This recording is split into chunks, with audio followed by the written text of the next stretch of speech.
دارالعلوم منظر اسلام میں درجہ سابعہ کے عزیز طلباء، السلام علیکم ورحمۃ اللہ تعالی وبرکاتہ۔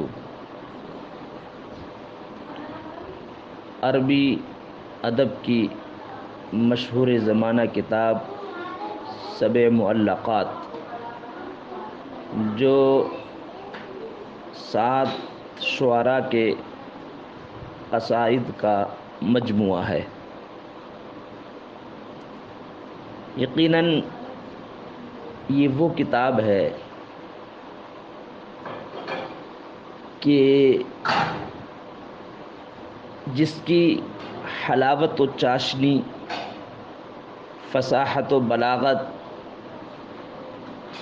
سلاست اور اشعار کی خوبیوں پر زمانے جاہلیت میں اہل لغت، اہل فن اور اہل زبان کا اجماع ہو چکا ہے۔ یہ وہ علم ادب کی مشہور زمانہ کتاب ہے سبع معلقات،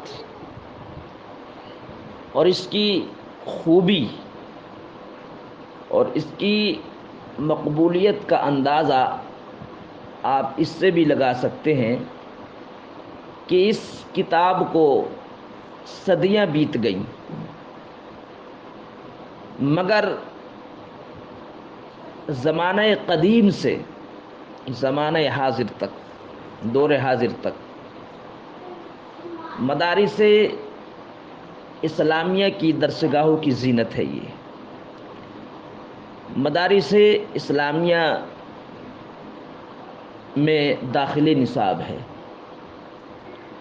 صدیاں گزر گئیں تب بھی مدارس اسلامیہ میں ابھی تک پڑھائی جاتی ہے اور داخل نصاب ہے۔ اس سے بھی اس کی مقبولیت کا آپ اندازہ لگا سکتے ہیں۔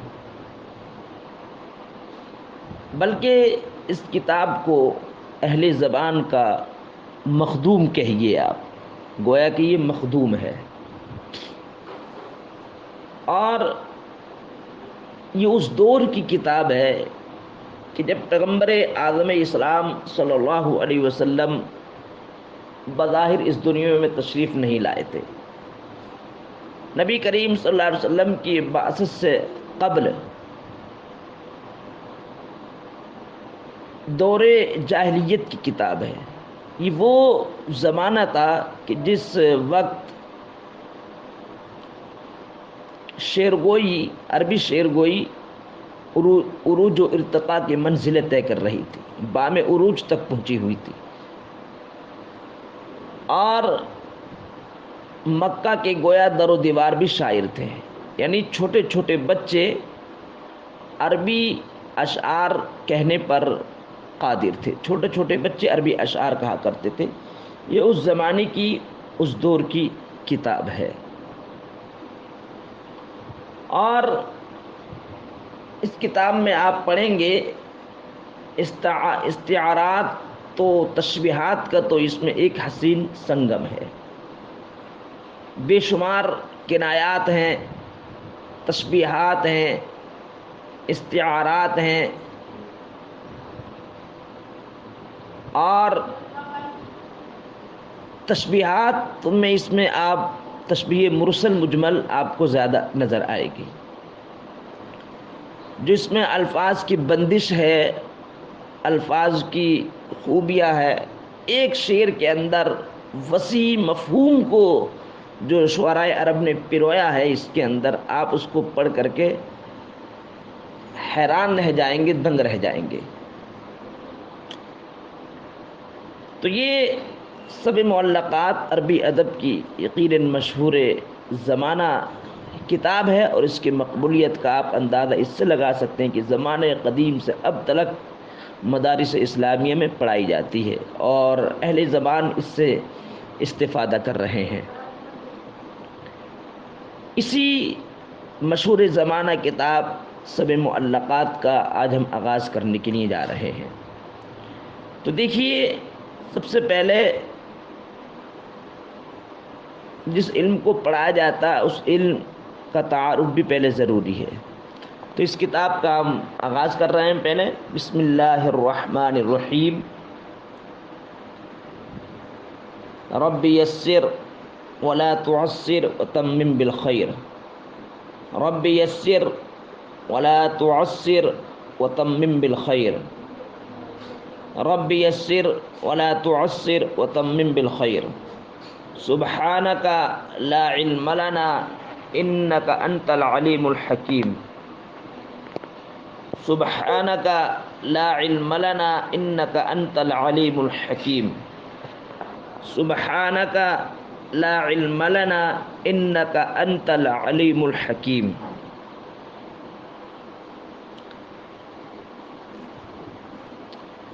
ربی زدنی علما. یا ربنا زدنی علما. ربی زدنی علما. ربی زدنی علما. یا ربنا زدنا علما. یا ربنا زدنا علما. رب اشرح لی صدری ویسر لی امری واحلل عقدۃ من لسانی یفقہوا قولی.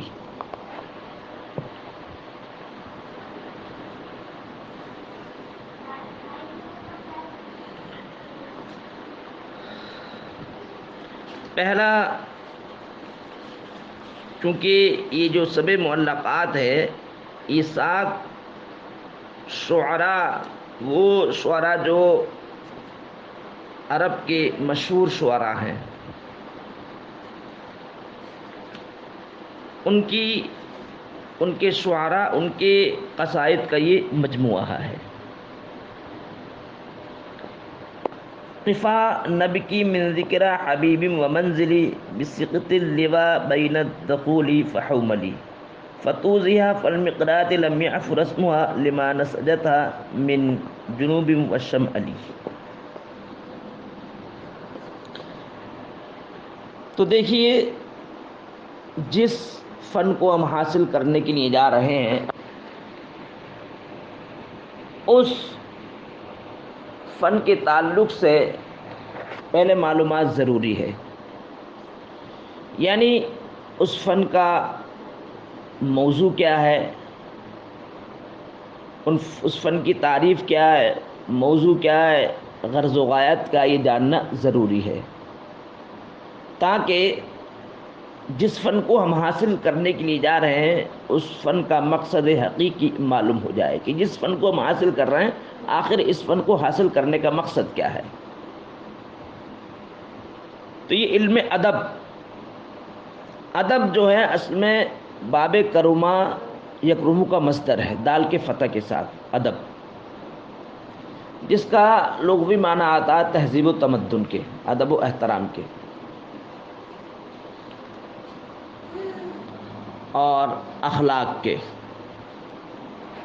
اور اس کی لغوی تعریف یہ ہے ادب کی، وہ علم یحترز به من الخلل فی کلام عربی لفظا و کتابتا. یعنی علم ادب وہ ایک ایسا علم ہے کہ جس کے ذریعے سے یحترز به، جس کے ذریعے سے بچا جا سکے کلام عرب میں تحریری اور لفظی خطا سے. تو یہ علم ادب کی اصطلاحی تعریف ہو گئی. اور اس کا جو موضوع ہے وہ ہے نظم و نثر. اور یقیناً یاد رکھنا، علم ادبی وہ فن ہے کہ جس کے ذریعے سے قرآن و حدیث کی گہرائی تک پہنچا جاتا ہے. علم ادب کے بغیر قرآن و حدیث کی گہرائیوں تک پہنچنا بہت مشکل ہے. تو یقیناً علم ادب جو ہے ایک مشہور فن ہے. اسی علم ادب کی یہ کتاب ہے سب معلقات. تو کل انشاءاللہ العزیز ہم بیان کریں گے سب معلقات کی وجہ تسمیہ. اور صاحب کتاب کا یعنی پہلا جو قصیدہ امرؤ القیس کا ہے اس کا مختصر تعارف بیان کریں گے، کیونکہ پہلا جو قصیدہ ہے وہ امرؤ القیس کا ہے، اور بعد میں 6 شعراء کے قصائد ہیں، لیکن سب سے پہلا جو اس میں قصیدہ ہے وہ امرؤ القیس کا ہے۔ تو اس سے آپ اندازہ لگا سکتے ہیں کہ امرؤ القیس جو ہے، امرؤ القیس کے قصیدے کو مقدم کرنا دیگر شعراء کے قصائد پر، اس سے پتہ چلتا ہے امرؤ القیس کی فن شاعری کا، کہ اس کو کس طریقے سے فن شاعری میں، علم عروض میں مکمل طور پر مہارت تامہ حاصل تھی۔ گویا امرؤ القیس کو اشعر الناس بھی کہا گیا ہے۔ تو زمانِ جاہلیت کا یہ مشہور شاعر ہے۔ تو کل انشاءاللہ اور عزیز ہم اس کے تعلق سبھی معلقات کی وجہ تسمیہ اور صاحب کتاب یعنی پہلا جو قصیدہ امرؤ القیس سے متعلق ہے اس کا مختصراً تعارف بیان کریں گے۔ السلام علیکم ورحمۃ اللہ تعالی وبرکاتہ۔